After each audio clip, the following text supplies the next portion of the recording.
great deal of research has been done. One has become aware of far more things that have emerged from excavations that help to confirm with almost an absoluteness what we have advanced in the past, that there were Africans in America before Columbus.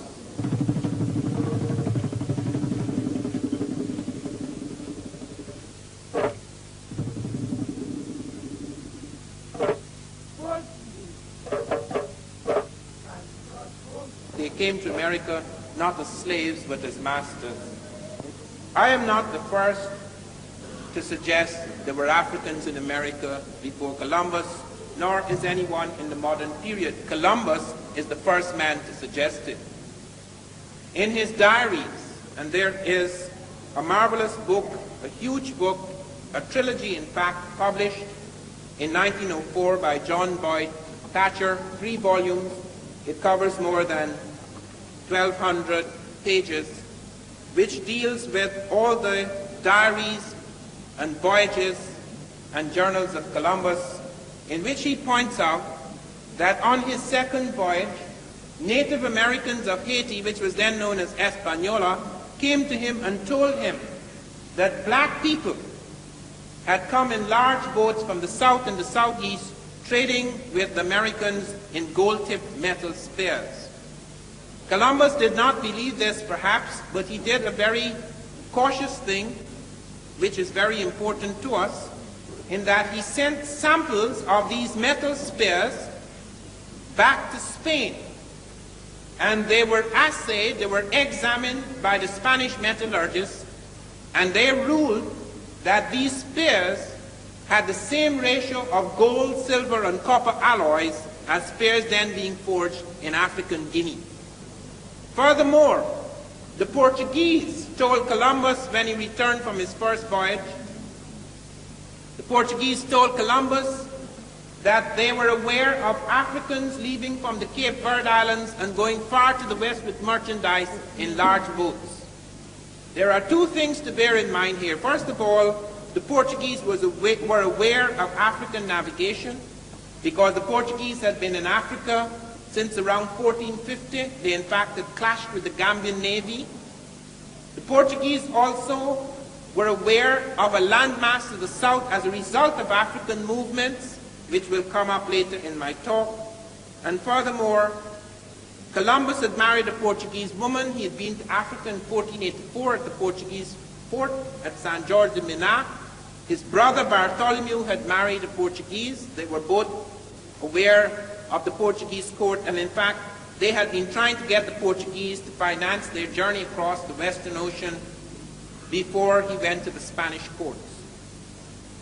Not only do we have, therefore, the documents of the Portuguese and that of Columbus himself, and oral tradition of the Native Americans, and the fact that the Spanish metallurgists had ruled on this and shown that it was African, but furthermore, they have found a cotton in the Cape Verde Islands, a cotton, Gossypium hirsutum var punctatum, which they thought was African because it was just off Africa and it had been taken by the Portuguese as they settled in the Cape Verde and planted before Columbus in the Cape Verde Islands.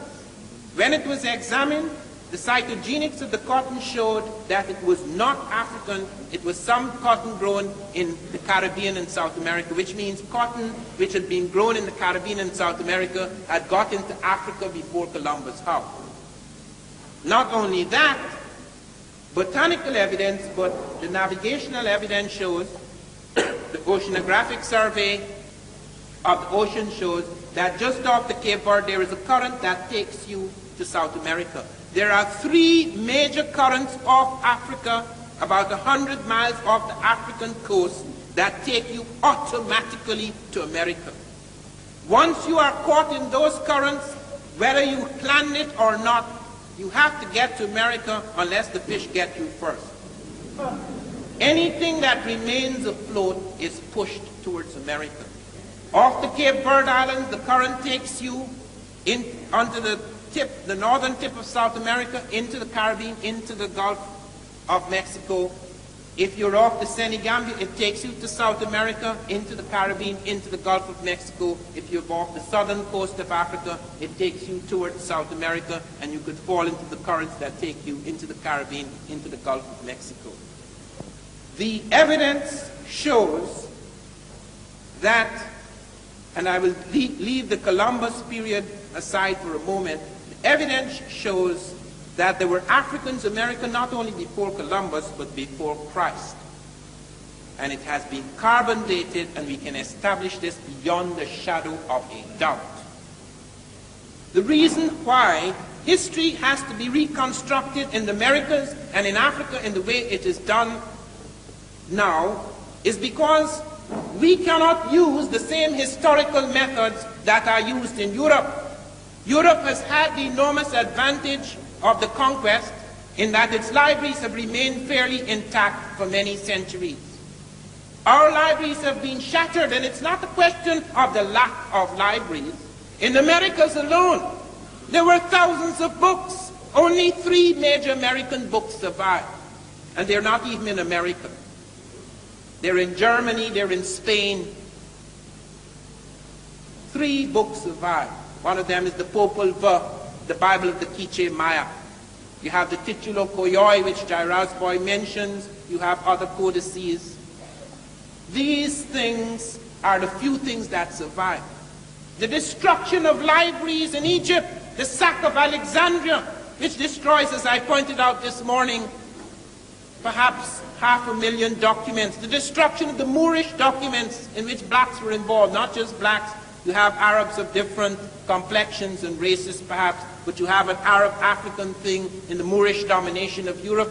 You have Cardinal Ximenes destroying about 84,000 manuscripts in Arabic at a time when many Africans and Arabs and even others wrote in Arabic as the language of science of the time.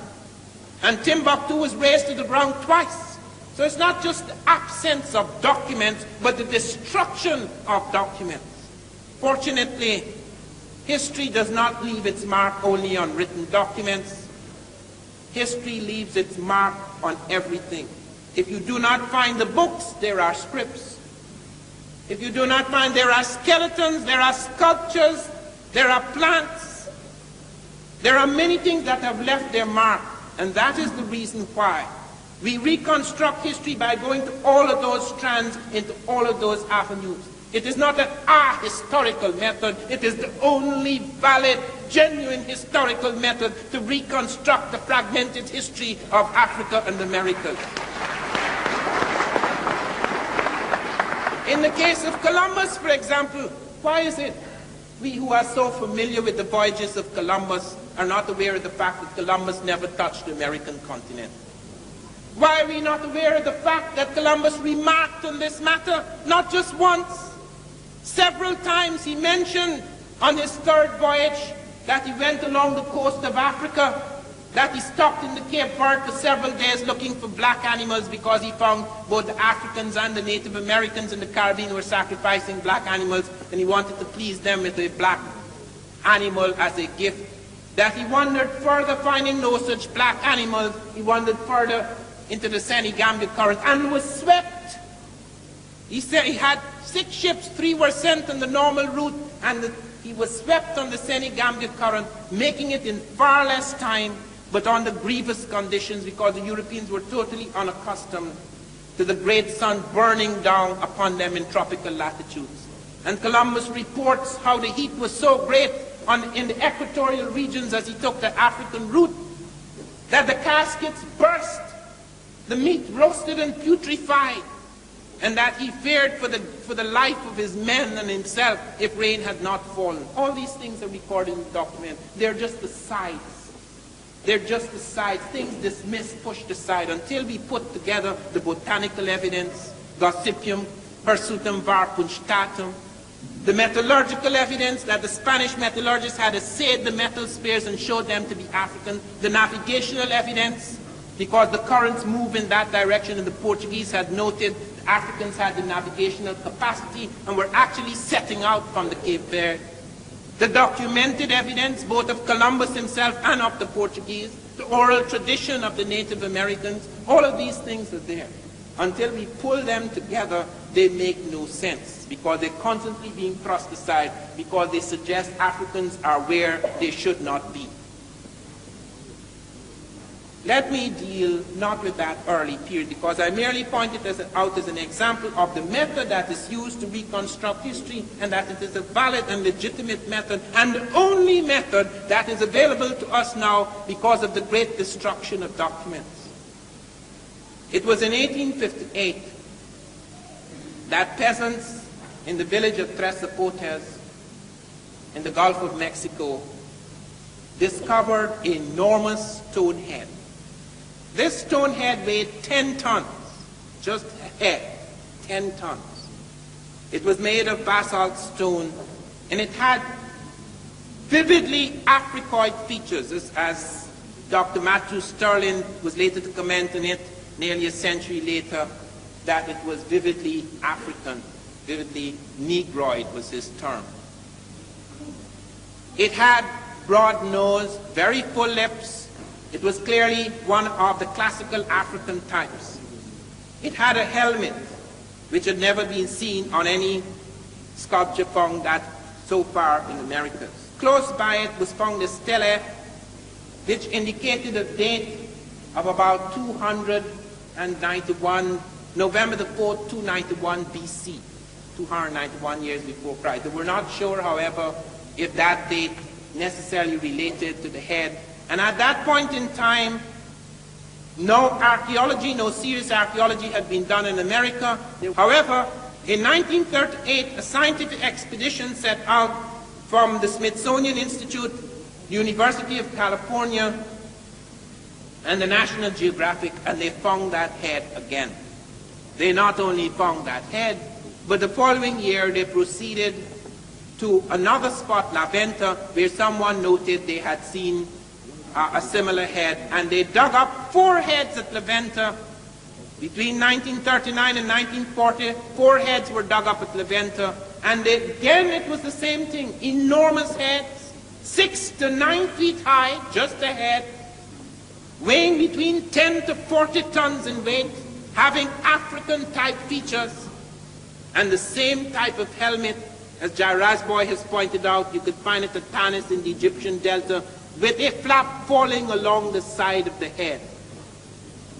A kind of crest with a flap and incised markings, etc. And the extraordinary thing is that I discovered last year through a friend of mine, he's Wayne Chandler, he's an photojournalist. He discovered in the files of the Smithsonian a photograph that has been suppressed for nearly 50 years, which is shown here for the first time in public in my slides, which shows that the first head that was discovered not only had African features, but Ethiopian braids. It's carved out in the stone. It has never been published, it has never been shown. On top of the heads, the stone heads, they found terracottas, that is clay sculptures of Africa. Now with respect to those with the helmets, with the exception of the one I mentioned, you could say, okay, fine, perhaps it's a mistake, perhaps it's an accident. That's what they said. First they said they were baby faces, that's why they had full nose and full mouth. They were faces of babies. Then they said the reason why they have these enormous lips is because they're the snarling mouths of jaguars. These people among whom they were found, Olmec, they worshipped jaguars, and therefore the snarling mouth of the jaguar was copied. Then they said, one of them said it was made of molten rock, and it fell on its face, and that's why it became flat and full. The latest explanation is most ingenious. The Science Digest did an article on me in September 1981, in which they presented my case very fairly and objectively, showing the nature of the objections of the establishment, including one eminent historian of Mexico, Michael Coe. And they went to Michael Coe, Boyce Rensberger, the leading science writer for the Times, who did the story on me. He went to Michael Coe, and he said, do you believe what Van Sertima is saying, that these are African? And Michael Coe said, They don't look at all African, and even if they do, these are his words, you know, even if they do, the reason why they have full noses, the reason why they have broad noses and full lips is because the tools were blunt and they couldn't make them any sharper. That's the leading authority on the Americas, prehistoric Americas. And let me present the case for the dating. On the wooden ceremonial platform where 4 of these stone heads were found at Levanta, which turned out to be the holy capital of the Olmec world, O-L-M-E-C, Olmec, the first major civilization in America. The dating of the wooden platform, the charcoal, there were 9 samples of charcoal dating, gave a reading of 948 to 680 BC. It's not just the stone head, but in addition to the stone heads, you have terracottas that are clay sculptures of African types. Not only the nose now and the lips, the hair is clearly Africoid. Because even though you could say that some Asiatic types who came across the Bering Straits may have Africoid type features, the hair now is very distinctive, the kink and coil of the Africoid hair, very distinctive on the head of the terracottas. And what is more, and note this, the artist went to the trouble of selecting oxide dyes for the clay so that it could be dark brown or dark red or dark black, so that it could be distinguished from the other terracottas. So that on the dark terracottas you're finding this African peculiarity of feature. And in addition to that, in addition to the stone heads, of which there are 14 spread over Tres de Portes, La Venta, and San Lorenzo in Veracruz, in addition to the terracottas spread all over that Olmec central area, you have skeletal evidence. Professor Wierzyński, a Polish skull expert, was able to show after a study at Tlatilco, at Cerro de las Misas, and at Monte Alban, in the dry areas of the Olmec civilization, where the Olmec from the swamps had moved into these areas. He showed Africoid types. He said it's probably West African. I have just come from a meeting in New Mexico before 200 professors who are studying ancient scripts, who have established beyond the shadow of a doubt, and I shall deal with that later in my talk, that the Egyptian script traveled to America before Christ around 800 BC. They have found on the Davenport Stela the Egyptian hieroglyphs, the Libyan script, and the Iberian tunic side by side, reading the same thing. And it could not be forged because it was found before the Libyan or the Iberian tunic was deciphered. But they did not know the Egyptian had anything to do with blacks. I informed them.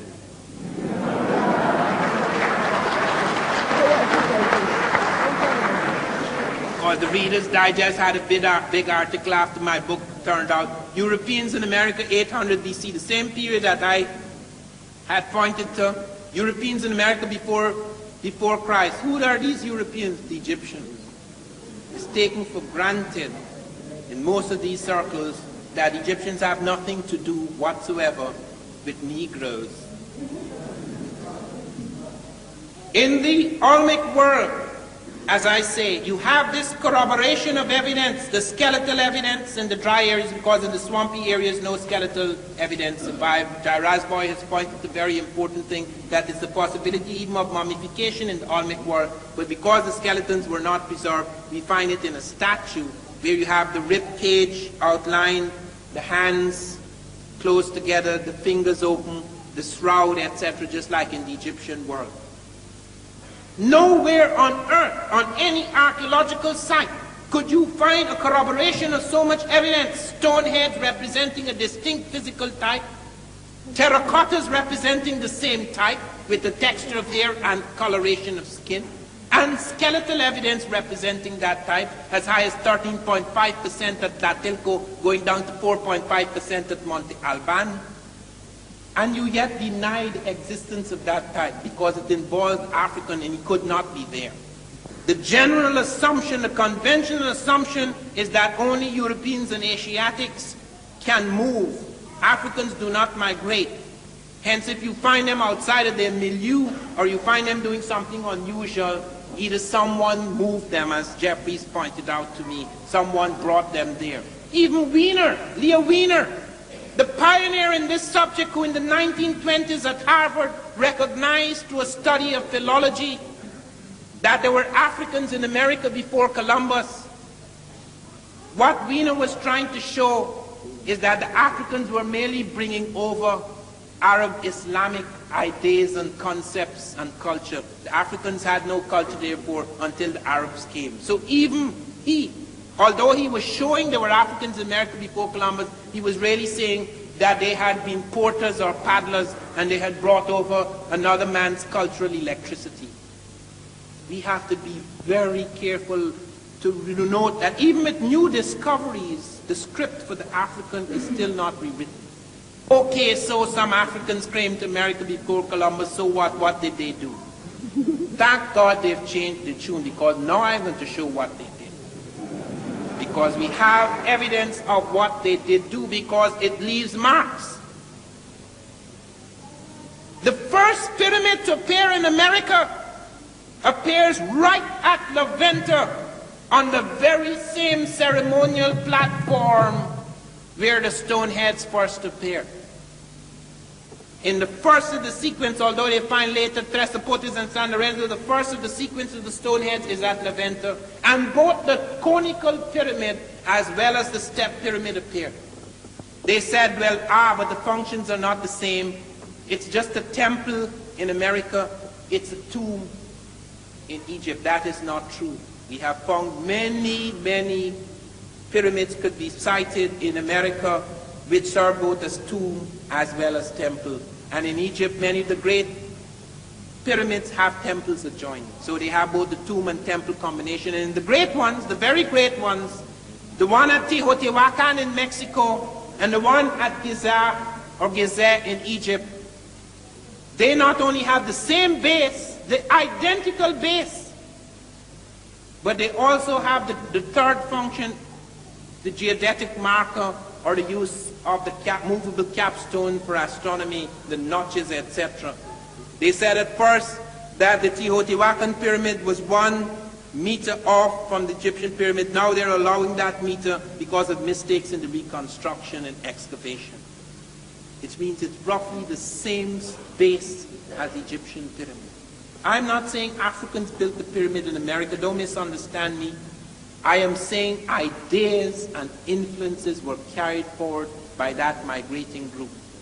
There was a reason why there may have been Egyptians and Nubians in the Atlantic. They have no business being in the Atlantic. Egypt is too far away from the Atlantic.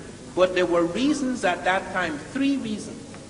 First of all, there was a war with Asia. The Asiatics, the Syrian forces in Asia, the mighty power of Western Asia, were moving down the Mediterranean with their iron-powered armies. They had captured the Jews. The blacks saved the Jews in 701 BC, when Taharqa, the great Ethiopian general, before he became king, head of the Ethiopian Egyptian forces, marched into Jerusalem to save the Jews. They were when King Hezekiah of the Jews was trembling before the Asiatics. The Africans entered the battlefield and the Asiatics were defeated. There was a war going on. They had closed the eastern seaports. They found trade by Egyptians right up to Hawaii. They found Egyptian trade goods and scripts as far as Hawaii, as Dr. Fell has shown. They had closed those trade routes. The Egyptians and the Phoenicians, who were accounted for 50% of Egyptian import-export trade, were forced west of the Mediterranean. Script. Barry Fell has shown among the Mi'kmaq a whole series of words in astronomy. As much as 90% in one area, 90% of the astronomy words are identical with Egyptian, the sounds. You go to the script and you look at the Iberian Punic, the Libyan and Egyptian together, and the Davenport Stela, the hymn to the Aton written in the American. How come? When I was at the conference in Arizona, I met a gentleman, I forget his name now, some famous doctor whose name passes me because I got so furious with him, I have forgotten him. He's written a book on the Micmac, challenges me. I said, all right, sir, if you think that this is a fake, I have both before me. I have the Micmac and I have the Egyptian. You are so acquainted with the Micmac. Show me which is which. I don't want to be drawn in that, he said. But the audience, they really embarrassed him. They said, show him, show him, show him which is the fake. Didn't dare do it. Didn't dare do it. There's so many, and it is true that in scripts you can have occasional parallels because there's a limit to human science, but these things were for arbitrary things, very complex markings for arbitrary things. And there was no question of correspondence. Correspondence so remarkable, so plentiful that there was no question, no statistical possibility of accident or fluke or coincidence. You go to Elvia John in the Olmec world, and there is paper made from wood pulp. Nowhere in America were they making paper from wood pulp. Nowhere in the world, except in Egypt at that time, where both the papyrus and the wood pulp was making paper. It was done in China later. It appears in the Olmec world. Isolated incident, it appears in the Olmec world. You go and look at their other aspects of their technology. Professor Heiser, who had attacked this thesis all his life, in the last 3 years of his life, he was converted. Do you know what he did? He stopped publishing. He started writing things in favor of the Egyptian thesis, but he didn't publish it. It is now in the Smithsonian as posthumous files. There is where we have found that Heiser showed that the heavy transport techniques the Native Americans were using in the swamps were identical with Egyptian heavy transport techniques. All of us marvel at the Egyptians, how they move those incredible stones, taking 50-ton capstones and putting it at the top of their skyscrapers without being a fraction of an inch off. And these guys are suddenly, people, they were marvelous at sculpture, yes, but they're suddenly making these colossal things which they never made before. Making it out of this incredible basalt stone, one block of stone. Some of them close to 40 tons in weight, bringing them down from the quarries to their platforms and building them up with the same skill and ingenuity, technological ingenuity the Egyptians when they hadn't been doing it before. How come? How come when we go to the Middle Americans and study the way they have, not the exact proportions because individual pyramids change, but they have so many things in their mathematics that are close. As the man who's recently, Peter Tompkins, who's done studies of the Mexican pyramids and the Egyptian pyramids, so the correspondences, the structural correspondences, even in spite of superficial difference. And when we come to ritual, that is the most astonishing thing, and I must give great credit to Jairaj Boy for what he's done in ritual. Jairaj Boy showed several gods of the Egyptian that are identical with the American. There is the god Sokar. He is standing there and he has open arms, outstretched arms, and he has wings on his arms, and he's standing on the back of a snake, and the snake has a head at the head and a head at the tail. You go to Mexico, and there is this god standing there with arms outstretched, wings on his arms, standing on a snake with a head at the head and a head at the tail. How come? The god Aken, he pointed to the double rope swallowing god, identical.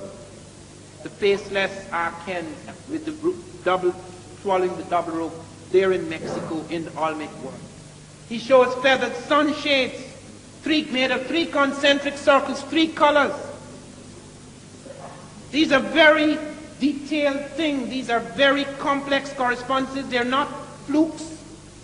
And there you find the same thing duplicated. The double crown. Who wears the double crown in all the world except the Egyptians who united the north and south, for whom there was a political necessity to have a double crown, the red and the white crown.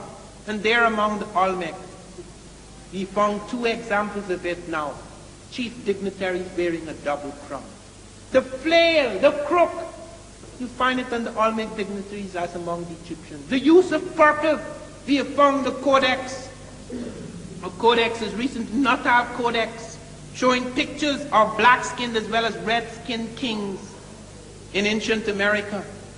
And you look at the nobility, you look at the women, you look at the kings and the priest kings, and you find purple as a symbol, as a signal of their index of their rank, just like among the Egyptians. And there's recently been done a study in purple, the Phoenician thing about purple. Their search for purple, because purple was sacred among the Egyptians, it is emblematic of the power of the gods. And the Phoenicians, in their travels, exhausted most of the purple supplies in the Mediterranean. There is another suggestion of why they should have come to the Americas for this purpose. You look at other ritual scenes. The human-headed bird, bat, is found in Mexico. A bird with a human head. This is in Egypt, and on the Egyptian tombs, and they have a little hole in the tomb with the bird to fly out. You see it duplicated in America. Nowhere else. All these correspondences. How come? How can you explain that these things were not happening before? They have no antecedent. They are complex. They are not just single traits. They are a complex of interlocking parallels. Why should we believe that it took Columbus, who stumbled into the Caribbean, which he called Asia? Do you know Columbus called America India? It wasn't called America, it was called India. That is why we're still calling the Americans Indians. We still call the Native Americans Indians. Columbus had a right theory, which in fact was not new. The Arabs and Africans knew the world was wrong. You look at the globes that Africans used and Arabs used to teach geography. They were all wrong. So only Europeans believed the world was flat, until some of their geniuses were persecuted, proving that it was wrong. That's a fact. You look at the maps, those early maps. You look at the early globes that were used in geography. But the thing, and you find it in Arabic documents in the Moorish period, there was assumption all through that Moorish period that the world was wrong. Columbus wasn't new about that. He was right theoretically. If the world is wrong, you could go far to the west and end up in the east. What he didn't know is that you would need an airplane to do it, not the Santa Maria. So the Santa Maria collided with another continent, and he assumed, do you know that even though Columbus doubted that it was Asia, you know what he did? He sent his notary, Fernando Pérez de Luna, among the ships, and got every man to sign a document that he was off the continent of Asia. He couldn't take any chances. They spent a lot of money sending him out. He had to find India. He had to find the treasures of Marco Polo, come what may. And he got them to sign a document, and he threatened them. If any man were to say they didn't go to the continent of Asia, or they were not off the continent of Asia, if they were officers, they would be fined 500 maravedis, several months' salary. And if they were common sailors, they would be given 100 lashes and have their tongues cut out. That's in the documents. That's the great discoverer, St. Christopher. When he came back, he was coming back to Spain. A storm blew his ships into Lisbon, Portugal. The Portuguese were rivals of the Spanish. He sat down. My book begins, and that is no fiction. I have researched every word of it. He sat down to dinner with the Portuguese king, King John II. They sat to dinner on March the 9th, Saturday evening, 1493. Rain fell the next day. I know all the details that were put down.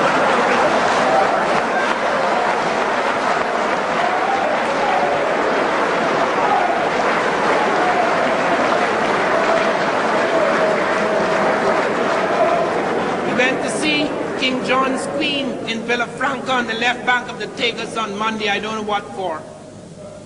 But there in that weekend, on that Saturday and Sunday, there were discussions. And at the dining table, he brought with him 6 Native Americans whom he captured. He was the first man to make slaves out of the Native Americans. And he brought 6 Native Americans with him who fascinated the Portuguese court with the red tint of their skins and their hair. These are not the Africoid types who visited. I'm talking about the Native Americans who came across the Bering Straits during the glacial migrations. And he brought these men. And while they were at table, a dish of beans were brought out at the order of King John. And King John beckoned to one of these people with sign language to build with these beans on the table these lands that Columbus said he had discovered, and a chain or necklace of islands was built up, which included various parts of the Caribbean, Cuba, the Lucas Islands, etc. And when King John saw the massiveness of the discovery, the so-called discovery, because Spain is small compared to the Caribbean. The Caribbean stretches over 1,000 miles of the Atlantic. Some of you don't think so because you came from it and you think it's pretty small. I'm not talking about small in the sense in which you think of it. I'm talking about its physical size. They were upset because the Portuguese, both King John I and II, had refused to give Columbus permission or support. And now the Spanish were going to rule 2 worlds. And they were so upset by that they asked Columbus to go back home and argue for a line to be drawn across the world to separate the claims of the 2 Catholic kingdoms. This was known as the Tordesillas Line. It was signed on June the 4th, 1494, before the discovery of South America by Europeans, before Cabral had got there in 1500. And it was drawn across. The Pope did not give it his blessing until afterwards, but it was drawn in 1494 in the Treaty of Tordesillas, and it includes South America, and they'd never seen it. It includes Brazil, 200 miles of territory from that ocean going right back. And why did the Portuguese do that? They hadn't been there. They were concentrating on the route along Africa up into India because of the strength of knowledge they got from Africans who were aware of a southern landmass, just below the equinoctial line within the same latitude as Guinea. And Columbus was told about it. Columbus went back to Spain and argued because he was then Prince of the Ocean Sea. He came almost like a king. He was nothing. He argued with the Spanish that they should agree with the Portuguese. Let them draw the line because there's only water within the line. It's only 375 leagues from the Cape Verde, which is 4.5 miles according to Vespucci. Roman miles give it 4, but they give it 4.5, about 1,600 miles. And Columbus said, nothing to worry about. You're not giving anything to the Portuguese. I have traveled twice as many leagues, and I have found no such land, which is true, because Europe is twice as far from America as is Africa. But when Columbus was on his second voyage, a man called Jaime Ferrer appeared in the Spanish court and told Ferdinand and Isabella that Columbus was lying, that he had knowledge from Arabs and Ethiopians. The word Ethiopian was generally used for African, that there was a landmass to the south within the line, that the demarcation line they were drawing up between the Portuguese claims and the claims of the Spanish. And he said a damaging thing. He said, Columbus knows more about this sleeping than I do waking. So when Columbus was sent a letter from the King of Spain, he said, please come home immediately. And I want to know all that you know about this demarcation line. Columbus wrote back to say, I have arthritis and I am too ill to move. And then he said something which was a deliberate lie because he knew it was not true. He said, Cuba is the continent. I have found the continent. I'm no longer among the islands. Cuba is the continent because my ships cannot circumnavigate it. He knew that was not true, because whether his little ships could circumnavigate it or not, the natives had lived there for centuries and had told him so, and he had made this clear to the Chancellor of Aragon months before this missive. So when he came back, they didn't want to hear anything more about colonizing the Caribbean. They wanted to send him to find the southern landmass, so they gave him 6 ships. And he sent 3 ships along on the earlier route, and he sent 3 ships along Africa. And here are the 3 ships coming down into the Cape Verde, searching for black animals, going into the Semi-Gambia current, then into the tropical latitudes. And they landed 1 day's journey from South America. They landed in a place where they saw 3 hills. And he said those 3 hills reminded him of the Trinity, so he called it Trinidad. Very religious man. The next day, the ships landed in South America. Columbus did not come off the ship, the great navigator, so eager to explore. would not come off the ship because he's terrified to give the Portuguese away. Because I found the letter he wrote to his son Diego Columbus in 1505, in which Amerigo Vespucci is about to appear before the Spanish court, and he says, tell him to do this and to say this and to say that and to do this and to do that, because the man would do anything for me. It was his brother, Genoese brother, tricking both the Spanish and the Portuguese. And he said, certain monies are being paid to me, but I cannot detail them here. I'll detail them yonder. What money is he talking about? Not Spanish money for the prospective discoveries in America. It's the Portuguese money for keeping the Spanish away from the south. That's why Columbus pretended he had an arthritic fit, because he did not want to go into the south. That is why he was arrested. How many of us are aware of that? On his fourth voyage, he was arrested by Bobadilla, he and his brother Bartholomew, and sent back like a black in the hold of the ship to be tried in Spain. So all this Columbus period is built upon a fraud.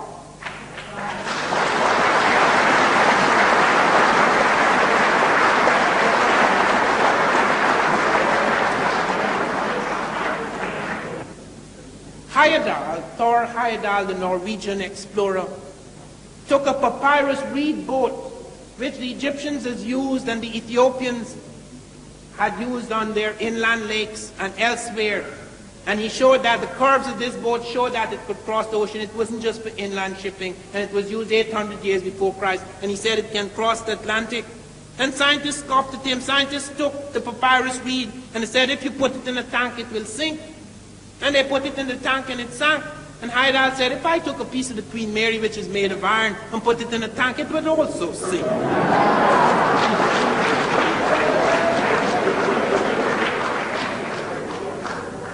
So, rising above the idiocies of the scientists, he built the papyrus reed boat with the help of Abdullah de Jibrin and the Baduma people on Lake Chad in 1969. And they sailed across the Atlantic successfully.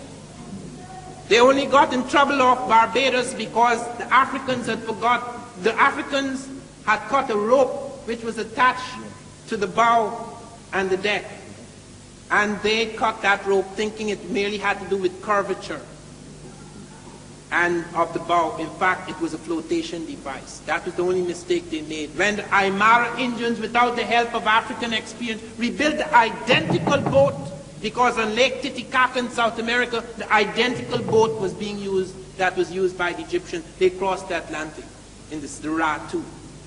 And the strange thing about the Ra 1 is that, as I have said, it did not steer to America. It came by itself. The rudders broke on the first day. They could not steer. The currents took the thing from Africa and landed it in America. And Heyerdahl is not the only one. There have been 120 experiments with small boats across the Atlantic. And it has been shown that the small boat can arrive earlier than Columbus or Vespucci. And a man who showed that, you have experiments by Alain Bombard and Hans Lindemann. Bombard set out in a dugout, which no African would be mad enough to use on the Atlantic. He set out in a dugout without a crew, without a sail, and crossed the Atlantic safely from Africa to America in less time than either Columbus or Vespucci. And talking about the boats of Columbus and Vespucci, the sails on those boats were Arab Latin sails, which Arabs and Africans had used on the Indian Ocean. They were not European sails. The compass was not invented in Europe. The astrolabe was not invented in Europe. It is true that after the massive and continuous migrations of people to the Americas, that you had an improvement in hulls, an improvement in ships, which went far beyond the other conquered peoples. But at that time, those boats were not superior. So to think that man had to sit down and wait for centuries until the stumble of Columbus landed in India and called Cuba the continent and South America and Ireland, this has nothing to do with the truth of the past. But as I come to a close, I want you to bear this in mind. The history of the world is not written. The history of Europe, perhaps.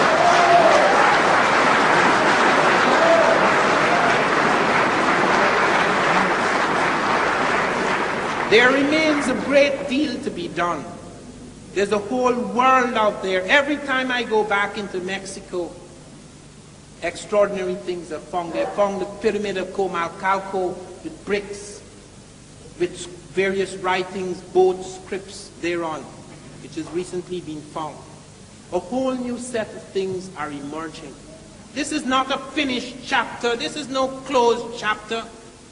This last chapter has been written with a certain eye, an eye which has been blind to the genius of the African. Therefore, it is only by opening another eye, by having a different kind of illumination, a different kind of vision, that the history of the Americas and the history of Africa can be truly written. Thank you.